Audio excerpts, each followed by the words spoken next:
Hello hello friends.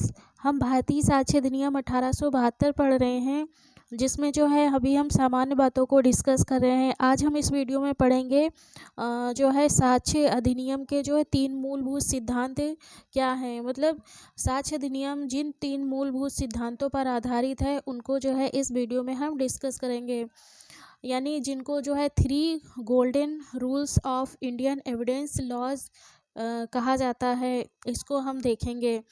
तो भारतीय साक्ष्य अधिनियम जो है 3 मूलभूत सिद्धांतों पर आधारित है, उनको हम यहाँ पे डिस्कस करेंगे कि कौन कौन से ऐसे 3 मूलभूत सिद्धांत हैं जो साक्ष्य जिन पर जो है साक्ष्य अधिनियम आधारित है।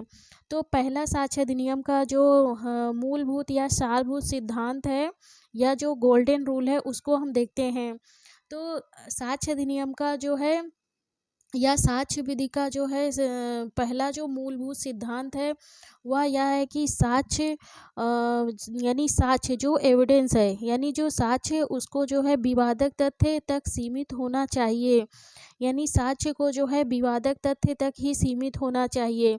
अब विवादक तथ्य जो है क्या होता है इसको हम आगे पढ़ेंगे, लेकिन यहाँ पे हम संक्षेप में देखते हैं कि जो है साक्ष्य अधिनियम का जो पहला जो मूलभूत सिद्धांत है वह यह कहता है कि जो साक्ष्य है वह विवादक तथ्य यानी फैक्ट इन इशू तक ही सीमित होना चाहिए। सीमित होना चाहिए। तो जो विवादक तथ्य है इसकी परिभाषा जो दी गई है वह धारा 3 में दी गई है, और धारा 5 में जो है धारा 5 एक जो है डिक्लेरेटरी जो है सेक्शन है, यानी घोषणात्मक धारा है, जो यह घोषणा करती है कि जो साक्ष्य है वह विवादक तथ्य तक जो साक्ष्य है वह विवादक तथ्य या सुसंगत तथ्यों का ही दिया जा सकता है, अन्य तथ्यों का नहीं दिया जा सकता है। तो विवादक तथ्य क्या होते हैं? विवादक तथ्य वे होते हैं जिन तथ्यों पर जो है 2 पक्षकारों के बीच में कोई विवाद होता है। जो पक्षकारों के बीच में विवाद होता है उसको जो है विवादक तथ्य कहते हैं। तो साक्ष्य अधिनियम का जो पहला गोल्डन रूल है वो ये कहता है कि जो एविडेंस दिया जाए, यानी जो साक्ष्य दिया जाए, वो फैक्ट इन इशू तक ही सीमित होना चाहिए, अन्य किसी तथ्य का जो है साक्ष्य नहीं दिया जाना चाहिए। तो जो फैक्ट इन इशू है इसको जो है जब हम डेफिनेशन पढ़ते समय और जो है डिटेल में इसको समझेंगे तो यहाँ पे जो है ये पहला गोल्डन रूल है। दूसरा जो है साक्ष्य विधि का जो है हम सिद्धांत देखते हैं या गोल्डन रूल देखते हैं या मूलभूत सिद्धांत देखते हैं, वो ये है कि दूसरा मूलभूत सिद्धांत ये कहता है कि जो साक्ष्य न्यायालय में पेश किया जाए, यानी सर्वोत्तम साक्ष्य होना चाहिए। यानी सर्वोत्तम साक्ष्य यानी बेस्ट एविडेंस को ही न्यायालय में जो है पेश किया जाना चाहिए। यानी सर्वोत्तम साक्ष्य बेस्ट एविडेंस को जो है न्यायालय में पेश किया जाना चाहिए। बेस्ट एविडेंस क्या होता है? तो जो मौखिक यानी जो ओरल एविडेंस होता है, ओरल एविडेंस में जो डायरेक्ट एविडेंस होता है उसको जो है डायरेक्ट एविडेंस को जो है बेस्ट एविडेंस माना जाता है, और दूसरा जो है डॉक्यूमेंट्री एविडेंस जो होता है उसको जो है बेस्ट एविडेंस माना जाता है। तो धारा 60 में जो है ओरल एविडेंस से संबंधित जो डायरेक्ट एविडेंस होता है उसको जो है डिफाइन किया गया है, या मौखिक साक्ष्य का जो रूल है वो धारा 60 में दिया गया है, जिसमें कहा गया है कि जो ओरल एविडेंस है वो जो है डायरेक्ट होना चाहिए। यानी oral evidence must be direct. यानी ओरल एविडेंस जो है डायरेक्ट जो एविडेंस होता है वह जो है बेस्ट एविडेंस होता है। जो हियरसे एविडेंस होता है वह बेस्ट एविडेंस नहीं माना जाता है। तो इसको जो है आगे जो है हमको डिटेल में इसको पढ़ना है। इसी प्रकार जो है जो डॉक्यूमेंट्री एविडेंस होता है यानी दस्तावेजी साक्ष्य होता है वह भी जो है वेस्ट एविडेंस होता है। तो दूसरा जो नियम है जो साक्ष्य विधि का गोल्डन रूल सेकंड है वो यह कहता है कि न्यायालय में जो है सर्वोत्तम साक्ष्य यानी बेस्ट एविडेंस को ही न्यायालय में पेश किया जाना चाहिए, अन्य साक्ष्य को जो है न्यायालय में पेश नहीं किया जाना चाहिए। और जो बेस्ट एविडेंस होता है वो डायरेक्ट जो ओरल एविडेंस होता है वो बेस्ट एविडेंस माना जाता है, और जो डॉक्यूमेंट्री एविडेंस होता है वो बेस्ट एविडेंस माना जाता है। डायरेक्ट ओरल एविडेंस का जो है प्रोविज़न किया गया है सेक्शन 60 यानी धारा 60 में किया गया है, और बेस्ड एविडेंस से संबंधित जो प्रावधान किया गया है वह ये धारा 91 से लेकर जो है 100 तक में किया गया। ये अभी तो ओल्ड साक्ष्य अधिनियम है, यानी पुराना 1872 का साक्ष्य अधिनियम है। ये न्यू एविडेंस नहीं है। तो ये जो 1872 का साक्ष्य अधिनियम है उसमें उसकी जो धारा 91 से लेकर 100 तक में जो है बेस्ड एविडेंस से संबंधित प्रावधान किया गया, यानी इसमें यह प्रावधान किया गया कि दस्तावेजी साक्ष्य द्वारा जो है मौखिक साक्ष्य का अपवर्जन, यदि किसी विषय पर जो है डॉक्यूमेंट्री एविडेंस जो है अवेलेबल है, यानी उपलब्ध है, तो वहाँ पर मौखिक साक्ष्य को जो है एक्सेप्ट नहीं किया जाएगा।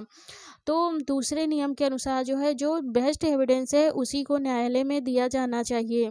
यहाँ पे समझ लेते हैं डायरेक्ट जो एविडेंस होता है। डायरेक्ट एविडेंस का मतलब ये होता है कि जैसे मतलब अगर वह देखने वाली चीज़ हो, तो जिस व्यक्ति ने उसको स्वयं अपनी आँखों से देखा है वही व्यक्ति आकर जो है उसकी जो है विटनेस बने, यानी उसका साक्ष्य दे, तो यह डायरेक्ट एविडेंस माना जाएगा। इसी प्रकार अगर वो सुनने वाली चीज़ है, यानी फैक्ट है, तो जिस व्यक्ति ने उसको सुना है वही व्यक्ति आकर जब न्यायालय में उसको साक्ष्य देता है तो यह डायरेक्ट जो है माना जाता है। तो ओरल एविडेंस जो है डायरेक्ट जो होता है वही बेस्ट एविडेंस माना जाता है। अगला रूल हम देखते हैं, रूल नंबर थर्ड जो रूल है, यानी तीसरा जो रूल है वह यह कहता है कि अनुश्रुत साक्ष्य को साक्ष्य में स्वीकार नहीं किया जाना चाहिए। यानी अनुश्रुत साक्ष्य यानी हियर से एविडेंस। हियर से एविडेंस का मतलब जो सुनी सुनाई बातें होती हैं, लोग जो डायरेक्ट अपनी आँखों से नहीं देखते हैं या अपने कानों से नहीं सुनते, बल्कि दूसरे की सुनाई गई स्टोरी या कहानी के अकॉर्डिंग जो है साक्ष्य देते हैं, सुनते हैं या जानकारी प्राप्त करते हैं, उसको जो है हियर से एविडेंस कहते हैं। तो साक्ष्य विधि का जो थर्ड गोल्डन रूल है वो यह कहता है कि जो हियर से एविडेंस होता है, यानी जो सुनी सुनाई बातें होती हैं, उनको न्यायालय में साक्ष्य में स्वीकार नहीं किया जाना चाहिए, क्योंकि लोगों की आदत होती है उसको जो है बढ़ा चढ़ा के बताने की। इसलिए जो है साक्ष्य विधि का तीसरा जो सिद्धांत है वह यह कहता है कि जो हियर से एविडेंस है उसको जो है साक्ष्य के रूप में न्यायालय को नहीं एक्सेप्ट करना चाहिए। जो अनुश्रुत साक्ष्य यानी हियर से एविडेंस है, इसका जो प्रावधान किया गया है या इस सिद्धांत को जो है धारा 60 में ही समाहित किया गया है, यानी धारा 60 में ही समाहित किया गया है। तो ये तीन जो है गोल्डन रूल हैं साक्ष्य विधि के, जो बहुत ही इम्पॉर्टेंट है और बहुत आसान है, और इनको भी आगे जो है जो इसमें शब्द यूज़ किए गए, इन शब्दों को आगे जब धाराएं हम पढ़ेंगे उसमें और डिटेल से पढ़ेंगे। अभी यहाँ पे जो है सिर्फ हम देखते हैं कि जो साक्ष्य अधिनियम के जो गोल्डन रूल हैं वो कौन कौन से हैं। तो पहला जो गोल्डन रूल है वो यही है कि जो साक्ष्य है यानी एविडेंस को फैक्ट इन इशू यानी विवादक तथ्य तक ही सीमित होना चाहिए। अन्य तथ्यों का साक्ष्य जो है न्यायालय में नहीं दिया जा सकता है। दूसरा जो है सर्वोत्तम साक्ष्य, यानी जो बेस्ट से बेस्ट एविडेंस हो उसी को न्यायालय में पेश किया जाना चाहिए, और जिसे जो है साक्ष्य अधिनियम में बेस्ट एविडेंस माना गया है उसमें जो ओरल एविडेंस है, यानी ओरल एविडेंस यानी जो डायरेक्ट होता है उसको माना गया, और जो डॉक्यूमेंट्री एविडेंस होता है उसको बेस्ट माना गया है। तीसरे सिद्धांत के अनुसार जो है अनुश्रुत यानी हियर से एविडेंस को जो है न्यायालय में एक्सेप्ट नहीं किया जाना चाहिए। तो ये 3 जो है गोल्डन रूल्स हैं साक्ष्य विधि के। आगे हम कुछ और जो है सामान्य बातों में और कुछ प्रश्नों को यहाँ पे लेते हैं। इसमें जो पहला प्रश्न यहाँ पे हम देखते हैं जो है कि साक्ष्य अधिनियम क्या अपने आप में पूर्ण है। ये प्रश्न बनता है कि क्या साक्ष्य अधिनियम, ये इंटरव्यू प्री एग्जामों में पूछा जाता है, खास करके इंटरव्यू में ज़्यादा पूछा जाता है कि साक्ष्य अधिनियम क्या अपने आप में पूर्ण है, या साक्ष्य अधिनियम क्या अपने आप में पूर्ण विधि है। तो इसका उत्तर होगा कि साक्ष्य अधिनियम जो है अपने आप में पूर्ण नहीं है। इसका मतलब यह है कि साक्ष्य अधिनियम अपने आप में पूर्ण नहीं है, अर्थात साक्ष्य से संबंधित जो प्रावधान है प्रावधान है ये पूर्ण प्रावधान साक्ष्य अधिनियम नहीं करता है। अन्य अधिनियमों में भी साक्ष्य के जो है नियम पाए जाते हैं। इसका एग्जाम्पल हम देख सकते हैं, जैसे सीआरपीसी जो 1973 की सीआरपीसी है, उसके चैप्टर 12 यानी अध्याय 12 में धारा 154 से लेकर 176 में जो है साक्ष्य के जो है नियम पाए जाते हैं। तो साक्ष्य अधिनियम जो है अपने आप में साक्ष्य से संबंधित जो है पूर्ण प्रावधान नहीं करता है। अन्य जो अधिनियम या कानूनों में भी साक्ष्य से संबंधित कुछ नियम पाए जाते हैं। इसमें जो अगला प्रश्न बनता है वह प्रश्न है साक्ष्य विधि कैसी विधि है? मतलब प्रक्रियात्मक विधि है या सारवान विधि यानी प्रोसीजरल लॉ है या सब्सटेंटिव लॉ है? तो इसका उत्तर यह होगा कि अगर यह प्रश्न पूछा जाता है साक्ष्य विधि कैसी विधि है, प्री एग्जाम में पूछा जाता है और उसमें से एक चुनना होता है, तो इसका आंसर होगा साक्ष्य अधिनियम जो है केवल प्रक्रियात्मक विधि है यानी प्रोसीजरल लॉ है। लेकिन अगर यही प्रश्न जो है इंटरव्यू में पूछा जाए कि साक्ष्य विधि कैसी विधि है, तो इसका उत्तर यह होगा कि साक्ष्य अधिनियम जो है एक प्रक्रियात्मक विधि है, लेकिन परंतु इसमें जो है कुछ प्रावधान हैं जो मौलिक विधि के भी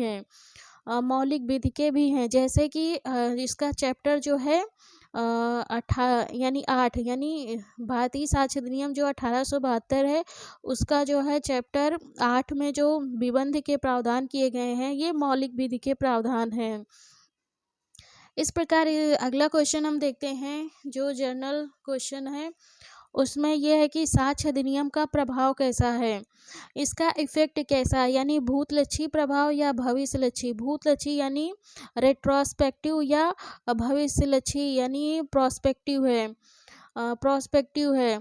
तो इसका आंसर जो होगा यह होगा कि साक्ष्य अधिनियम का प्रभाव भूतलक्षी और भविष्यलक्षी दोनों है।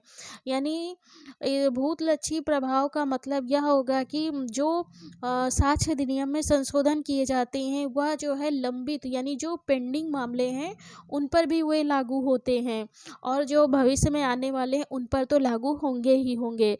तो इसलिए जो है अगर यह पूछा जाए कि साक्ष्य अधिनियम का प्रभाव कैसा है, तो साक्ष्य अधिनियम का प्रभाव दोनों है, यानी रेट्रोस्पेक्टिव और भविष्यलक्षी यानी प्रोस्पेक्टिव दोनों है। तो यहाँ पे हमने 3 इम्पॉर्टेंट क्वेश्चन भी देखा और साक्ष्य विधि के जो है 3 गोल्डन रूल्स को भी यहाँ पे हम देखें। इस प्रकार जो है आगे कुछ और क्वेश्चन हम देखेंगे वो नेक्स्ट क्लास में।